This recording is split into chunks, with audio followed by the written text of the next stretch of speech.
우리 교회는 지난 한 달간 감사절 은사 축제를 진행해 왔습니다. 특별히 이 자리를 빌어서 한 달간 또 그 이전부터 준비하면서 진행해 준 필라멘트 담당자들에게 감사를 드리고, 또 함께 참여하신 모든 분들에게도 깊은 감사를 드립니다. 우리가 이 감사절 행사의 명칭을 은사 축제라 그랬습니다. 감사만 있는 게 아니라 은사 축제. 그래서 우리가 이번 4주 동안 여러 명의 설교자들이 설교를 하고, 또 다양한 은사를 가진 성도들이 섬겨주니까 훨씬 더 풍성한 감사절이 되는 것 같아요. 특별히 2주 차입니까? 선율이의 맛깔스러운 나레이션이 너무 신선했습니다. 하여튼 이번 감사절에 그게 제일 기억에 남을 정도로 너무 감사했어요. 원래는 아무래도 첫 번째 행사다 보니까 늘 섬기던 분들만 많이 참여한 것 같은데요, 내년 감사절 은사축제에는 더 많은 분들이 자신의 은사를 가지고 함께 참여해서 더 풍성한 그런 감사절이 됐으면 좋겠습니다. 오늘 우리가 읽었던 이 본문은 히브리서입니다. 우리가 히브리서 이렇게 익숙하지 않은 본문이고 좀 어려워요. 구약에 여러 제사들이 많이 나오기 때문에. 본문이 있는 이 히브리서는요, 저자가 확실히 누구인지 알지는 못합니다. 그런데 이 히브리서가 쓰여졌던 시기가 서기 60년부터 70년까지예요. 서기 60년에서 70년 사이가 어떤 시기냐면, 기독교인들이 로마의 극심한 핍박과 순교로 기독교 역사상 가장 고통과 어려움을 당했던 시기에 히브리서가 쓰여졌습니다. 당시에 수많은 기독교인들이 너무나 잔혹하게 죽어갔습니다. 바울도 사실은 이때 순교를 당했습니다.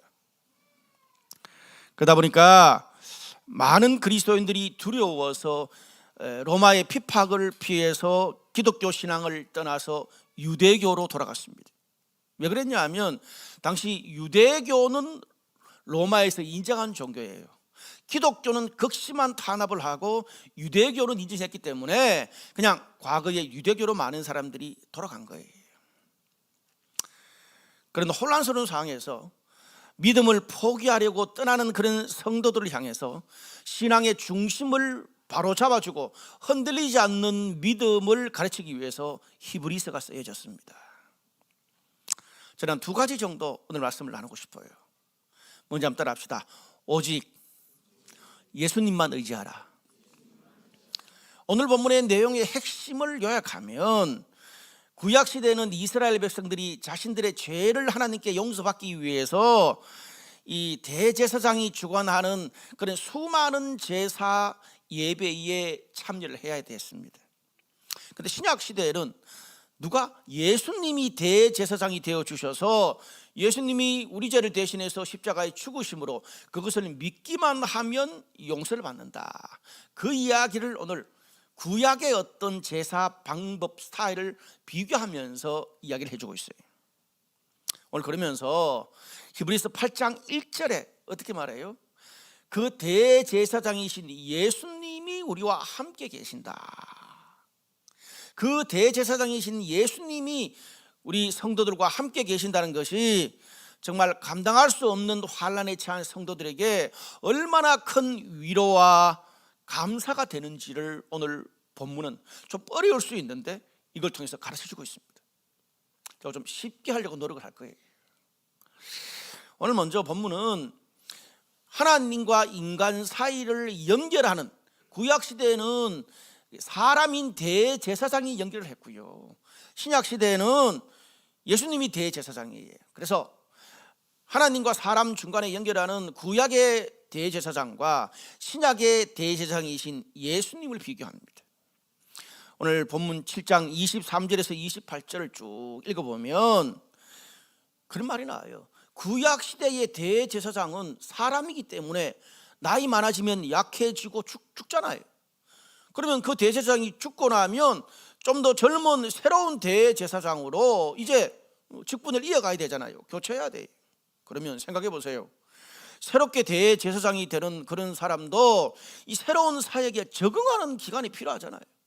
또 대제사장 사람이 바뀐 거예요. 그러니까 이스라엘 백성들도 새로운 대제사장한테 적응을 해야 될 거 아니에요. 사람이기 때문에 필히 따라오는 그런 과정이에요. 뿐만 아니라 구약의 대제사장이 사람이잖아요. 인간이기 때문에 약점을 가진 인간이에요. 그래서 제사를 드리기 전에 먼저 자신의 죄부터 용서받는 의식을 치른 후에 백성들의 죄가 용서받는 것들을, 그 제사를 주관할 수 있었습니다. 자, 그러면 오늘 제가 방금 말씀드린 이것을 구약 성도들의 입장에서 이런 대제사장의 사역을 함께 받으면서 신앙생활을 해야 되는 구약 성도들의 입장에서 한번 생각을 해보세요. 대제사장이 성전에서 제사를 진행할 때 이외에 평상시는 그냥 그 동네 도시에서 성도들하고 같이 먹고 살 거 아니에요. 그도 사람이다 보니까 뭐 부족한 약점, 죄성, 뭐란 것들이 분명히 그 주변 사람들한테 드러날 거 아니에요. 그러다 보니까 어떤 대제사장은 내 신앙 스타일에 맞는 사람일 수 있고, 또 그 다음에 다른 어떤 대제사장은 내 신앙 스타일과 너무 안 맞을 수도 있는 거예요. 그러면 매일 제사를 드릴 때마다 힘들 수밖에 없는 거죠. 근데 요즘처럼 교회가 많이 있는 것도 아니고 대제사장으로 세워진 사람이 당신은 한 사람밖에 없고, 또 성전 성막도 하나밖에 없으니까 옮길 교회도 없어요. 마음에 안 들어도 그 대제사장 죽을 때까지 계속 참고 예배를 드려야 내 죄를 용서받고 하나님과 관계도 지속되는 거 아닙니까? 이게 사람인 대제사장 구약시대의 한계예요. 그런데 신약시대의 대제사장이신 예수님은 그렇지 않다는 거예요. 쉽게 말하면 그 인간인 대제사장처럼 부족한 약점을 가진 게 아니라 오늘 성경에 뭐라 그래요? 어떤 죄도 어떤 부족함도 없으시고 완전한 분이에요. 우리의 모든 것들을 다 의지할 수 있는 그런 분이시라고 이야기하고 있습니다. 인간은 나이가 들면 변하고 약해지고 또 죽기도 하지만 예수님은 영원히 살아 계셔서 언제나 동일하게 우리를 이끌어 주신다고 성경은 말합니다. 그리고 나를 사랑하시고 나에게 은혜를 주시고 나를 인도하시는 방법이 늘 한결같아요. 여러분 우리가 MBTI 같은 것도 많이 하잖아요. T형, 논리적인 T형이 있고 관계지향적인 F가 있잖아요. 저는 왔다 갔다 형이더라고요. T가 될 때도 있고 F가 될 때도 있고, T형 사람들한테는 T 스타일로 인도해 주시고 F형한테는 F 스타일로 인도해 주세요. 하나님의 인도하는 방법이 상황에 따라서 다시 적용해야 되거나 다시 적응하고 달라지지 않습니다. 하나님이 우리를 인도하는 방식이 늘 항상 한결같으세요. 여러분, 우리 오늘 이 본문의 말씀을 받는 성도들이 초대교회 성도들이잖아요. 초대교회 성도들이 어떻습니까? 우리가 사도행전 그 앞부분에서 보면 막 오순절에 성령이 임하고 베드로의 설교로 3,000명이 하루에 그 등록 회심을 하는 그런 정말 축복의 시기, 번영의 시기 때는, 하나님이 역사하는 시기 때는 모든 성도들이 신앙생활을 잘 하죠. 그런데 지금은 그 시기를 조금 더 한 1, 20년 지났습니다. 지금은 그렇지 않아요. 언제 그랬냐는 듯이 로마의 핍박으로 막 탁월했던 그런 자신들이 이끌어줬던 목회자들이 막 순교를 당합니다. 근데 그걸 옆에서 보고 있던 그동안 너무 신실하게 믿고 사역을 했던 믿음의 리더들이 두려워서 신앙을 버리고 유대교로 가거나 떠나거든요. 그것을 옆에서 봤던 성도들이, 목회자들은 목 잘려서 순교당하고 자신들을 이끄는 리더들은 두려워서 막 이렇게 떠나는 것을 보니까 얼마나 실망이 되고 혼란스럽겠어요. 신앙이 흔들릴 수밖에 없는 겁니다. 오늘 이 히브리서 말씀은 우리 성도들이 평생 신앙생활을 하는 데 있어서 정말 우리의 중심을 잡아주는 중요한 진리를 이야기해 주고 있습니다. 여러분, 오늘 이 본문에서 구약의 대제사장이 아무리 하나님이 세운 그 대제사장이라도 사람이기 때문에 약하고 변하고 죽을 수 있다고 이야기하잖아요. 마찬가지로 신앙생활이라는 것이요, 사람 때문에 위로받고 사람 때문에 도움받고 사람 때문에 신앙이 성장하기도 하지만, 반대로 우리가 신앙생활에서 생기는 모든 어려움도 사람 때문에 찾아오더라고요. 사람 때문에 갈등을 겪고 사람 때문에 시험에 들고 낙심하고 그 사람 때문에 신앙을 그만두기도 합니다. 여러분, 이것이 내 신앙생활 가운데 자리 잡기까지 얼마나 긴 시간이 걸리는지 몰라요. 저 자신을 돌아봐도 그래요. 설교는 사람 의지하지 마라 그러는데 사람 의지하지 않고 주님 의지하면서 신앙생활 하는 것이 굉장한 시행착오 속에서 우리 신앙의 자리를 잡게 됩니다. 우리가 지난 이 감사절 3주 동안에 참 별 생각 없이 있었지만 3주 동안에 다양한 그런 감사와 또 기도의 응답들이 이루어지는 것을 우리가 경험했잖아요. 생각해 보면 하나님께서 나 자신에게, 또 우리 가정의 자녀들에게, 또 우리의 직장 생활에, 또 우리 공동체에 하나님이 베푸신 은혜와 기도 응답이 너무 많아요. 그런데 너무 많아서 좋아했다가도 어느 한순간 사람들 때문에, 심지어 공동체를 이끄는 리더십들 때문에 수많은 은혜와 그 귀한 것들이 까맣게 타버린 재와 같이 아무 소용이 없는 것처럼 느껴질 때도 있습니다. 한 해 동안 내 신앙의 삶을 보면 그렇게 수고하고 그렇게 하나님의 역사를 많이 경험했어도 어느 날 한순간 사람들 때문에 공허하게 느껴질 때가 있다는 거죠. 사랑하는 여러분, 사람은요, 신뢰의 대상이 아니라 사랑과 우정과 긍휼이 여길 대상입니다. 다시 한번요, 사람은 신뢰의 대상이 아니라 사랑과 우정과 긍휼이 여길 대상입니다. 오늘 본문 말씀처럼 사람 때문에 신앙생활에 좌지우지 되지 마시기를 바랍니다. 예를 들어 셀이 바뀌고 부서와 공동체가 바뀌고 목회자가 바뀌고 교회 상이 바뀐다고 흔들리거나 혼란스러워도 하지 마십시오. 우리는 이런 막 이 신앙생활의 시행착오를 신앙생활 해가면서 수없이 겪을 거예요. 오늘 그런 초대교회 성도들, 그런 우리들에게 히브리서가 말하는 게 뭡니까?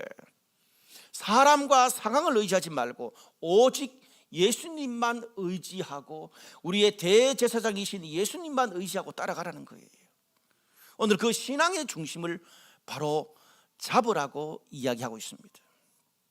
두 번째로 한번 따라합시다. 상황 때문이 아니라 주님 때문에 감사하자. 오늘 본문의 7장 25절과 27절 말씀 보면 이런 말씀이 있습니다.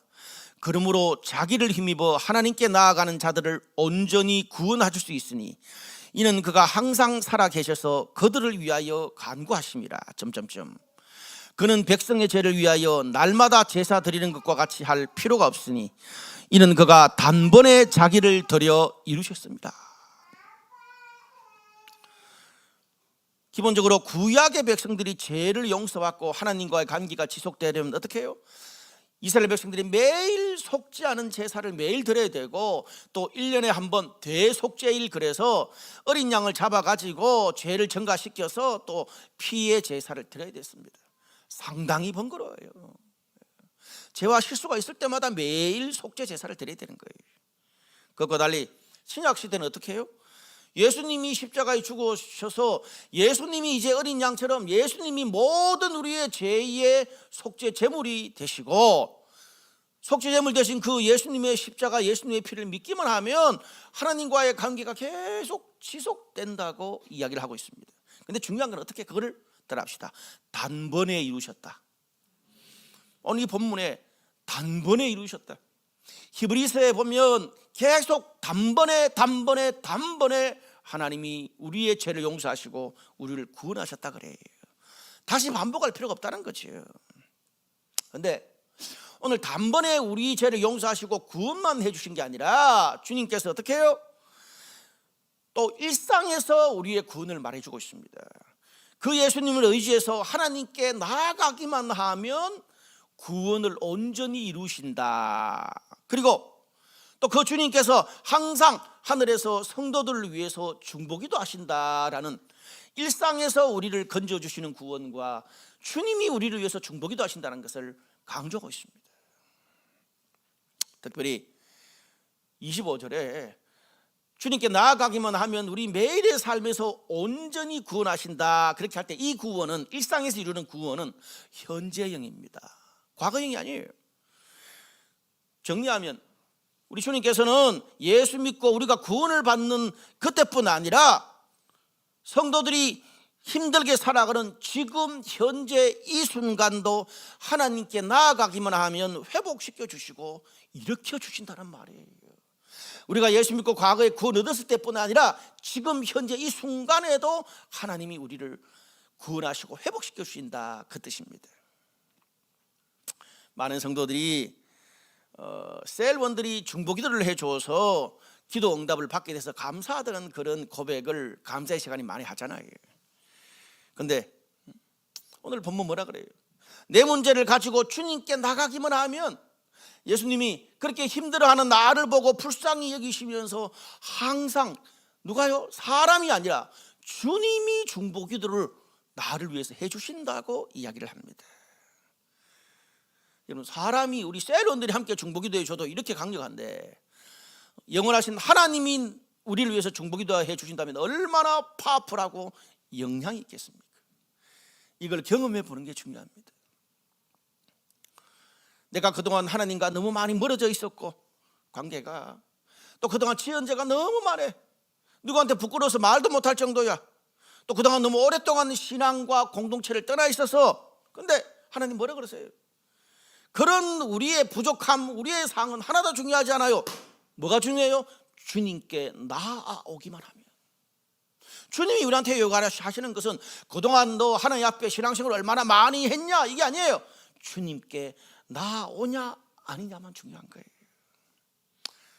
그동안 10년 동안 내가 하나님과 또 공동체와 담을 쌓고 지내도 내가 오늘 이 순간 예수님만 의지하고 주님만 힘입어 하나님께 나가서 주님 저 왔어요, 도와주세요.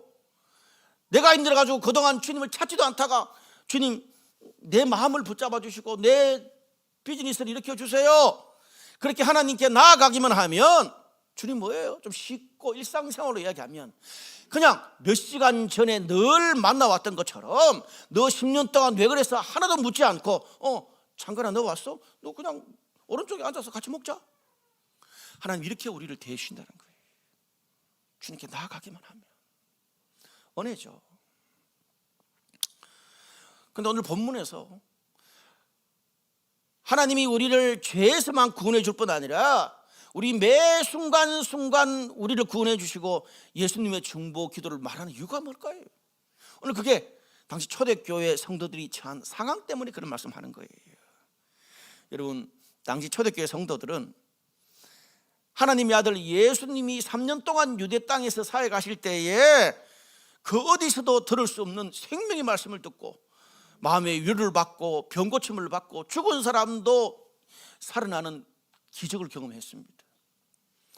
초대교회가 폭발적으로 성장할 때 막 성도들이 함께 셀에서 기도하면 오순절에 성령을 체험하고 감옥의 문이 열려서 목회자들이 그냥 나오고 믿지 않는 사람들이 막 갑자기 교회로 들어닥치는 놀라운 신앙의 전성기를 경험했어요.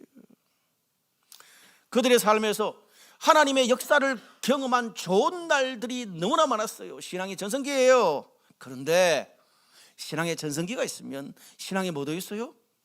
바닥으로 내려가는 후퇴기도 있는 거예요. 근데 지금은 어떻습니까? 로마의 박해로 그 엄청난 하나님의 역사를 경험했던 예루살렘 교회도 다 흩어져 버렸어요. 심지어 전설적인 사도인 베드로와 바울도 순교를 당했습니다. 그리고 성도들도 정말 재산과 직업과 모든 걸 내려놓고 주님과 공동체에 얼마나 헌신했겠어요.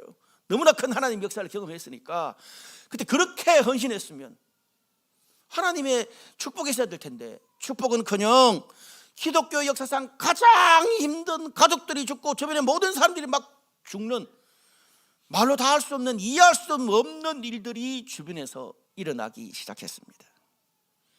그러니까 어떻게 돼요? 성도들 입장에서 예수님이 나를 죄에서 구원하셨고 하나님이 나를 사랑하셨다는 것은 머리로는 알겠는데 현재 내 삶과 신앙에서 그리고 내가 속한 공동체에서 하나님의 손길을 찾아보기가 쉽지 않은 거예요. 그러니까 신앙을 포기할 수밖에 없고 과거에 있었던 이게 아닌 갭이요, 유대교로 떠나는 거예요.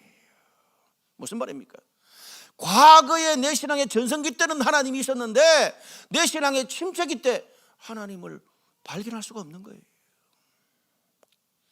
오늘 그런 초대교회 성도들, 그런 우리 성도들에게 본문의 히브리서가 말하는 메시지가 뭡니까? 너희가 잘되고 좋고 하나님의 역사가 있을 때만 하나님을 경험하고 감사하는 게 아니라 도무지 이해할 수 없고 너희 인생에서 가장 힘든 날에도 하나님께 나아가서 주님만이 주실 수 있는 그런 구원을, 회복을 경험해 보라는 거예요. 온전한 구원을 경험해 보라는 말이에요. 가장 힘든 날에도 온전히 어떻게 충분하게 만족스럽게 주시는 그 하나님을 경험해 보라고 도전하고 있습니다. 아무도 너를 이해해 주지 못하고 도와주는 사람이 없어서 홀로 남았지만 예수님이 너를 위해서 중보기 하는 것을 네가 직접 한번 경험해 보라는 거예요. 머리로가 아니라. 여러분, 초대교회 성도들이 얼마나 혼란스럽고 얼마나 마음의 방황이 컸겠어요. 낙심이 컸겠어요. 그런데 오늘 이 히브리서 말씀을 읽고 기독교 역사상 가장 힘든 순간에 그들의 마음과 영혼과 가정의 모든 환경이 가장 바닥이었을 때 하나님께서 주시는 이런 놀라운 은혜를 경험할 수 있었다면 여러분, 이것이야말로 모든 상을 뛰어넘는 감사가 되지 않겠어요? 아무것도 두렵지 않죠. 다윗이 고백한 것처럼 주님이 나의 산성이고 주님이 나의 소망이고 주님이 나의 힘이 되시니까, 그래서 그들은 혼란스럽다가 다시 한번 새로운 은혜를 경험하고 기꺼이 순교의 자리로 갈 수 있었습니다. 이게 히브리서입니다. 여러분, 우리가 오늘 이 본문의 말씀을 읽으면서 우리는요, 사도행전 초반에 나오는 막 으쌰으쌰 부흥, 역사, 기적을 경험하는 거기에 포커스가 맞춰져 있습니다. 근데 히브리서는 초대교회 성도들이 가장 비참하고 혹독하고 어려운 날에 어떻게 하나님의 은혜로 사는지를 가르쳐주는 성경입니다. 여러분, 우리가 드리는 대부분의 감사를 한번 분석하고 점검해 보신 적이 있습니까? 저를 보니까 목사인데도 좋은 일이 생기고 기도가 응답되고 내 삶에서 막 하나님의 역사와 일하시는 것들이 막 눈에 보이고 느껴지면 하나님께 감사하더라고요. 근데 그것도 잠시 내가 감당할 수 없는 힘든 일이 생기고 상황이 안 좋아지고 정말 내 삶에서 하나님의 손길을 보기 너무 힘들어지면 그동안에 있었던 수많은 감사도 다 잊어버려지고 사라지게 되더라고요. 결국 뭡니까? 상황에 따라서 내가 좋고 잘 되면 감사, 아니면 막 하나님 앞에 너무 힘들어. 결국 나의 감사, 나의 신앙, 하나님을 향한 신뢰도 내 상황이 잘 되고 못 되는 것에 따라서 놀이기구의 바이킹처럼 왔다 갔다 하더라고요. 여러분 어떠세요? 어쩌면 오늘 우리가 맞이하는 감사절도 초대교회 성도들과 다를 바가 없습니다. 최근 우리나라의 경제 지표가 IMF 시절과 비슷하답니다. 아니, 그보다 더 어렵대요. 특별히 개인 사업자들이 역대급으로 힘든 시기를 보내고 있습니다. 그리고 개인의 가계 대출이 최고치를 매주마다 경신하고 있습니다. 끝이 잘 안 보여요. 제가 최근에 언론을 보니까 우리나라의 20대, 30대 청년들의 4명 중에 무려 1명이 취업이 4명 중에 1명이 취업이 되지 않아서 집에서 쉬고 있대요. 이 사태가 너무 심각해서 정부가 발벗고 나서고 있지만 좀 답을 찾지 못하고 있습니다. 앞으로 이게 점점 더 심해질 것 같아요. 그것뿐 아니라 서울시 산하기관에서 지난 지난달이죠. 10월 말에 서울 시민 정신건강 실태 보고서를 발표했습니다. 충격적이더라고요. 서울 시민 중에 52.5%, 반이 넘죠. 서울 시민의 52.5%가 한 개 이상의 정신적인 건강 문제를 앓고 있답니다. 2명 중에 1명이에요. 어떤 문제를 앓고 있는가 그 비율들을 보니까 극심한 스트레스를 앓는 사람이 33.8%, 제일 많고, 그 다음 두 번째가 우울증 26.2%, 불면증 19%, 불안 16.8%, 알코올 장애 16.5%, 극단적인 선택을 하고 싶다가 무려 13.7%입니다. 서울 시민 중에 반, 경기도 시민은 조금 덜 할란가? 국가나 교회나 개인적으로 볼 때 우리가 감사절을 맞이하면서 어떤 면에서 감사보다는 가장 힘든 시기를 우리는 모든 성도들은 함께 지금 보내고 있습니다.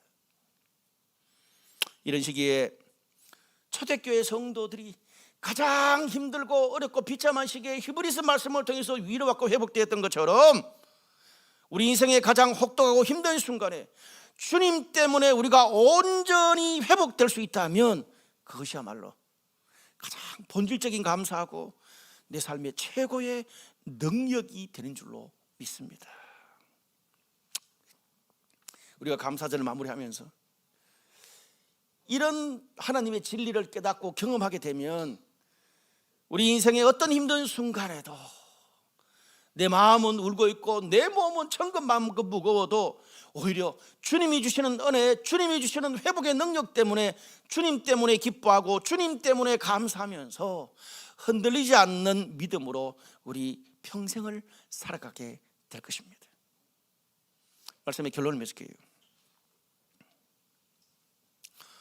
오늘 보면 마지막 구절 8장 1절에 이런 말씀이 있죠. 지금 우리가 하는 말의 요점은 7장 25절부터 끝까지 그 모든 이 좀 구약의 제사 이걸 말했던 이유가 뭐냐 이거예요. 지금 우리가 하는 말의 요점은 이러한 대제사장이 우리에게 있다는 것이라, 너희 안에 있다는 것이란 말이에요. 그는 하늘에서 지극히 크신 이의 보좌 우편에 앉으셨으니. 저는 그런 대제사장이신 예수님이 나와 함께 하셨다는, 나와 함께 하신다는 그것을 제가 최근에 경험한 두 가지를 간증하고 오늘 말씀을 마치려고 합니다. 저는 개인적으로 올 하반기에, 올 상반기는 참 좋았습니다. 막 감사가 흘러넘쳤어요. 근데 하반기에 여러 가지 일로 굉장히 근심하기도 하고 참 답답한 시간을 보내고 있었습니다. 누구한테 말도 잘 못하고 심신이 굉장히 많이 지쳐 있었어요. 그냥 계속 기도하고 있었죠. 그런데 2주 전입니다. 최근에 히브리서 큐티를 하고 있는 중이잖아요. 2주 전에 갑자기 말씀을 묵상하는데 하나님께서 말씀 묵상하고 기도를 하는데 송 목사님, 너 원래 뽑은 축복의 말씀을 한 바라는 그런 마음을 주시는 거예요. 그래서 사실 제가 원래 초창기에 뽑은 그 말씀을 그때 처음 뽑고는 놔뒀어요. 왜? 별로 내 마음에 들지 않았어. 여러분 보통 축복의 말씀 뽑을 때 어떻습니까? 네가 환난 가운데 고통에 그럴지라도 그런 말씀 뽑으면 싫잖아요. 아이고 내가 고통이 많을란갑다. 제가 올 2023년을 시작하면서 뽑은 말씀이 뭔지 아십니까? 역대급입니다. 시편 121편 3절 5절에서 7절. 여호와께서 너를 실족하지 아니하게 하시며 너를 지키시는 이가 졸지 아니하시리로다. 여호와는 너를 지키시는 이시라. 여호와께서 내 오른쪽에서 내 그늘이 되시나니 낮에 해가 너를 상하게 하지 아니하며 밤에 달도 너를 해치지 아니하리로다. 여호와께서 너를 지켜 모든 환난을 면하게 하시며 또 내 영혼을 지키시리로다. 제가 이 말씀을 보고 눈물이 앞을 가리더라고요. 왜냐하면 처음에 이 말씀 보고 너무 기분이 좀 상했어요. 역대급으로 이런 말씀이 있냐. 상반기에는 이 말씀이 전혀 도움 자체가 안 됐어요. 역시 그렇지. 다른 것 때문에 이런 말씀을 주셨나? 근데 원래 그 드물이 11월 달에 다 이 말씀을 읽는데, 그래, 하나님이 원래 이럴 나를 미리 알고 흔들리지 말라고 미리 이런 말씀을 주시고 미리 원래 초부터 중보기도해 주셨구나라는 생각이 탁 들어오는데 얼마나 눈물이 흐르는지. 오늘 말씀이 뭐예요? 다른 모든 사람은 몰라도 하나님은 미리 알고 이런 나를 위해서 중보기도 하시고 이런 말씀을 주신 거예요. 이런 말씀. 제가 그래서 이거를 한 셀에 들어가서 셀 모임 인도하면서 나눴어요. 여러분 올 한 해 어떤 말씀 뽑으셨습니까? 두 번째는, 제가 지난 월요일이죠, 저한테 참 너무 중요한, 우리 성도가 아니라 참 너무 중요한 어떤 분이신데 오랫동안 제가 관계를 맺었어요. 근데 제가 막 여러 가지로 막 연말에 바쁘기도 하고 또 마음도 내가 정리도 잘 안 되고 이래가지고 막 하다 보니까 제가 큰 실수를 이분한테 한 거예요. 관계가 깨질 수 있는, 그렇게 오랫동안 맺어놓은 관계가 깨질 수 있는 큰 실수를 한 거예요. 너무 괴로운 거예요. 그분이 저한테 바로 문자를 주셨어요. 너무 내가 전화해서 죄송하다고, 결례를 범했다고. 지하철 타고 집을 오는데 마음이 막 무너지는 거예요. 안 그래도 내가 여러 가지로 좀 혼란스러운 상황에서 막 그것까지 당하니까 진짜 넘어가겠더라고요. 그때 제가 뭐 한 줄 아세요? 지하철 타고 인천에서 저희 집으로 오면서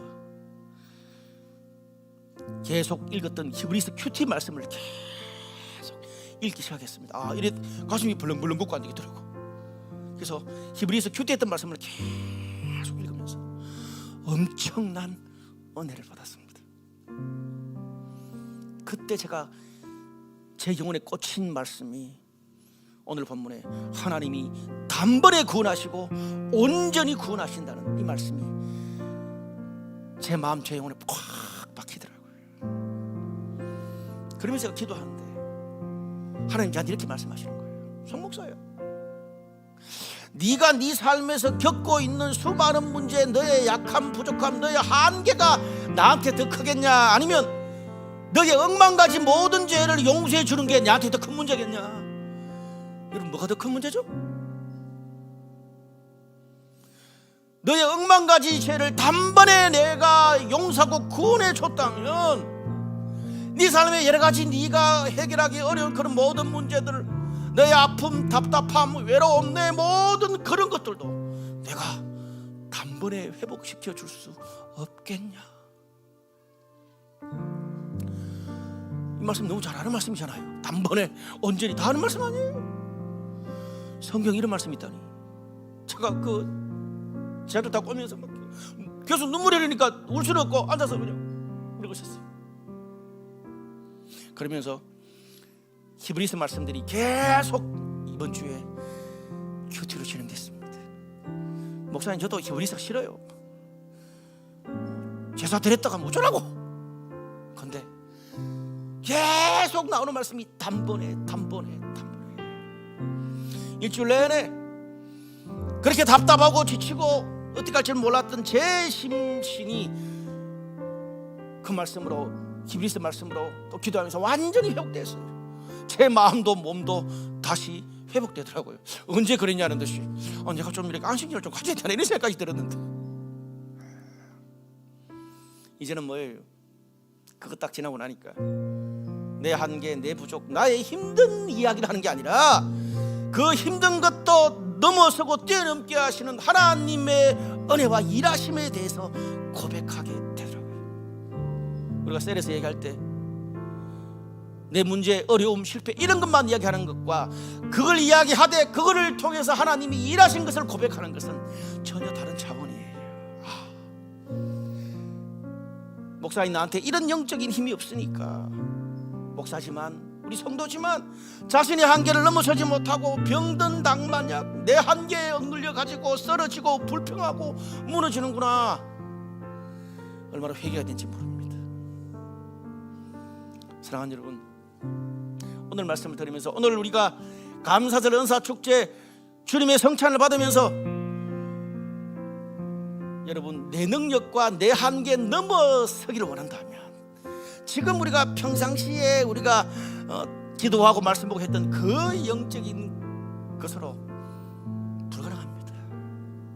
내 한계를 뛰어넘고 내 어떤 상황에도 단번에 온전히 구원을 이루시는 주님을 경험해야 우리가 어떤 상황에도 주님 때문에 돌파할 수 있고, 주님 때문에 감사할 수 있고, 주님 때문에 고백하고 간증할 수 있게 될 줄로 믿습니다.